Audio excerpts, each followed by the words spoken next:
Jangan lupa like, subscribe, dan klik loncengnya ya.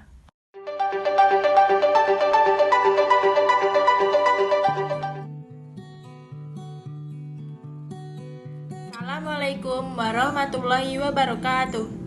Di sini saya akan menjelaskan tentang makalah pendidikan inklusi strategi pembelajaran di SD luar biasa dengan peserta didik tunarungu dan tunanetra. Saya sendiri Aulia Sofa Marwiyah, NIM A5101814. Bab 1 pendahuluan. Pendidikan sangatlah penting dalam mempengaruhi perkembangan manusia.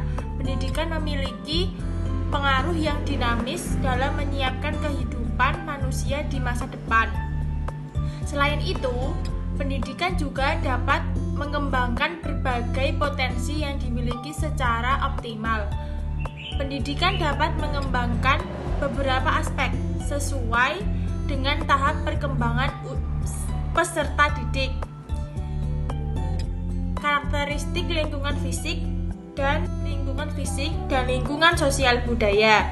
Dalam pendidikan ada beberapa model diantaranya, yaitu pendidikan inklusif.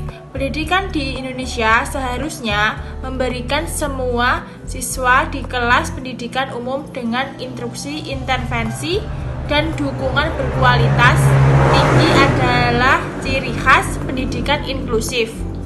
Menurut Asamah, Ovori 2, Koju, Abdullah, dan Nyarko 2018. Pendidikan inklusif sendiri memiliki budaya sekolah yang kolaboratif dan saling menghormati. Siswa dengan disabilitas dianggap kompeten.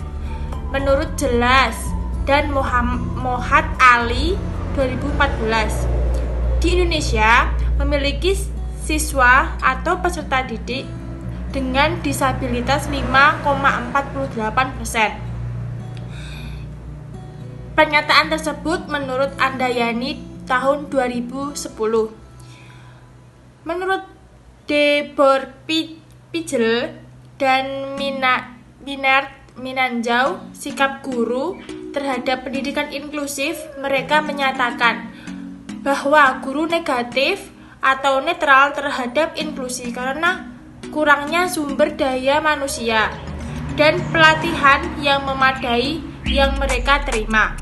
Akan tetapi, menurut Bosch dan Valois 2004, di Kanada mengamati bahwa siswa atau peserta didik tanpa disabilitas cenderung mengadvokasi teman sebaya mereka yang memiliki disabilitas dalam lingkungan inklusif, dan mereka terkadang menjalin persahabatan. Di dalam pendidikan inklusif akan membahas bagaimana mengajar siswa dengan tunanetra dan tunarungu. Masalah 1. Strategi apa yang pernah diterapkan dalam pembelajaran tunarungu dan tunanetra? Yang kedua, bagaimana cara penerapan strategi pembelajaran yang diterapkan di Indonesia sendiri? Yang ketiga, kendala apa yang dialami dari penerapan strategi pembelajaran yang diterapkan?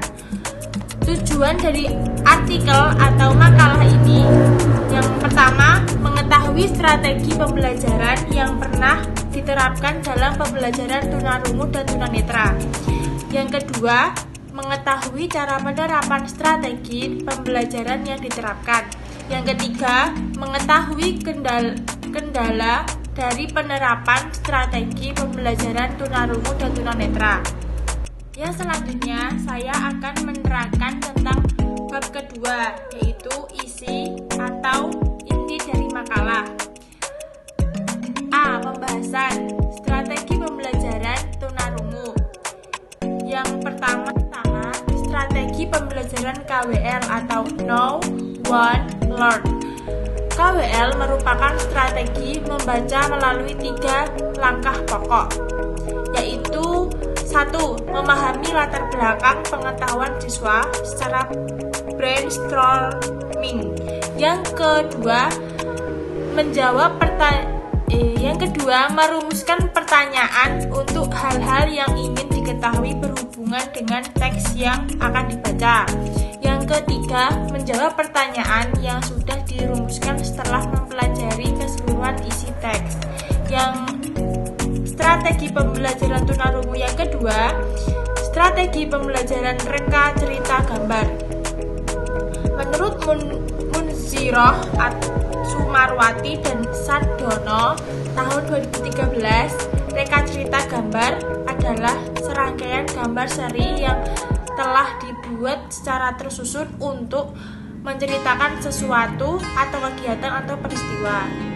Strategi pembelajaran tunarungu yang ketiga, ada strategi pembelajaran DRTA atau Directed Reading Thinking Activity. Menurut Staver, strategi DRTA adalah suatu strategi yang lebih memfokuskan keterlibatan siswa untuk memprediksi dan membuktikan prediksinya saat membaca teks. Adapun tujuan strategi DRTA ini, yang pertama, untuk meningkatkan membaca pemahaman. Langkah-langkah pelaksanaan DRTA menurut Rahim Dalam yaitu 1. Siswa diminta membuat prediksi berdasarkan judul teks. Yang kedua, siswa dapat diminta membuat prediksi berdasarkan gambar. Siswa diminta membaca teks bacaan. Yang keempat, guru melakukan penelitian terhadap hasil peristiwa prediksi siswa dengan cara mengajukan sebuah pertanyaan, siapakah di antara mereka yang prediksinya benar atau sesuai. Yang kelima, ulangi seluruh bagian 1-4 sampai semua pelajaran tersampaikan. Di sini saya meneruskan presentasi dari teman saya, Aulia Sofa. Perkenalkan, saya Indah Laila Wuryanti, NIM 30, kelas 4A PGSD UMS. Strategi pembelajaran tunanetra. Yang pertama, strategi pembelajaran membaca dan menulis braille permulaan. Membaca dan menulis braille adalah salah satu cara bagi penyandang tunanetra untuk memperoleh informasi dan berkomunikasi. Dalam strategi ini sangat mengandalkan kepekaan daya taktual.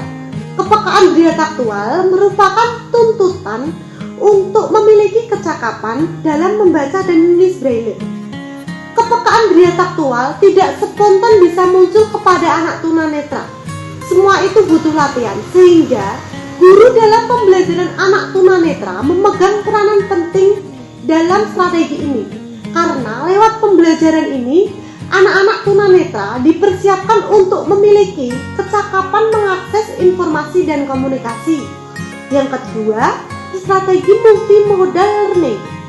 Menurut Desmond, Nugraha, MS, dan Fuad 2019, multimodal adalah penggabungan yang dibuat berdasarkan 2 atau lebih dari 2 atau model komunikasi sehingga makna atau pesan menjadi lebih luas dan lebih mudah untuk dipahami daripada model komunikasi terpisah. Multimodal learning juga disebut dengan multiple representasi. Multiple representasi adalah kegiatan yang menggabungkan tulisan dengan gambar dan penjelasan menggunakan sarana audio.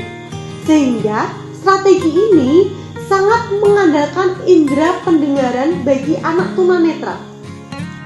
Implementasi pembelajaran tunarungu dan tunanetra dengan teori konstruksi. Implikasi konstruktif, yaitu implikasi yang penting untuk pengajaran pengetahuan sosial, seperti nama-nama hari dan nama-nama unsur dapat diajarkan melalui pengajaran langsung. Dalam proses pembelajaran teori ini adalah pembelajaran yang bersifat ilmiah, yang dilakukan menyeleksi dan mentransformasi informasi, mengkonstruksi dugaan-dugaan atau hipotesis, dan membuat suatu keputusan dalam satu struktur kognitif yang digunakan sebagai wahana untuk memahami berbagai macam pengertian dan pengalamannya. Selanjutnya, implementasi yang dilakukan di SDN Sapen Yogyakarta menggunakan kurikulum reguler, yaitu kurikulum 2013. Sebagai sekolah inklusif yang siswanya 80% tunanetra dan tunarungu berdasarkan kemampuan dan kebutuhan belajarnya. Dalam implementasi kurikulum 2013 pada anak berkebutuhan khusus atau ABK di SD Muhammadiyah Sapen Yogyakarta, strategi pelaksanaan anak mendapatkan banyak peran dalam pembelajaran melalui dari menentukan sendiri tema atau hal yang akan diajarkannya. Proses kegiatan belajar dan mengajar di SDN Sapen Yogyakarta melalui 3 tahap, yaitu persiapan, pembukaan, dan penutup. Strategi pembelajaran untuk siswa tunarungu adalah guru melakukan pembelajaran secara langsung atau menggunakan bahasa isyarat dan melakukan bina komunikasi terhadap peserta didik tunarungu. Selain implementasi tadi, ada juga implementasi selama diseminasi. Dapat disimpulkan, kit praktikum menggunakan teknologi multifunction equipment dalam eksperimen sains realistik telah digunakan oleh penyandang tunarungu dan tunanetra. Yang kedua, modul eksperimen LKS bahasa Braille dapat mengakomodasi kebutuhan belajar siswa penyandang tunanetra dan tunarungu. Yang ketiga, aktivitas siswa yang muncul melalui kegiatan eksperimen sains dengan pendekatan konstruktivitas bagi tunarungu dan tunanetra. Hasil evaluasi pembelajaran bagi siswa tunarungu dan tunanetra menggunakan model evaluasi yang telah dikembangkan menunjukkan nilai rata-rata 7,5. Yang terakhir, respon siswa yang menyandang tunarungu dan tunanetra sangat baik. Penutup, pengertian. Tunanetra dari segi bahasa terdiri dari kata tuna dan netra. Dalam kamus lengkap bahasa Indonesia, kata tuna berarti tidak memiliki, tidak punya, luka atau rusak. Sedangkan kata netra berarti penglihatan. Dengan pengertian tadi menjelaskan bahwa tunanetra berarti buta. Tetapi buta belum tentu sama sekali gelap atau sama sekali tidak melihat. Tunanetra adalah individu yang memiliki lemah penglihatan atau akurasi penglihatan kurang dari 6/60 setelah dikoreksi atau tidak lagi memiliki penglihatan.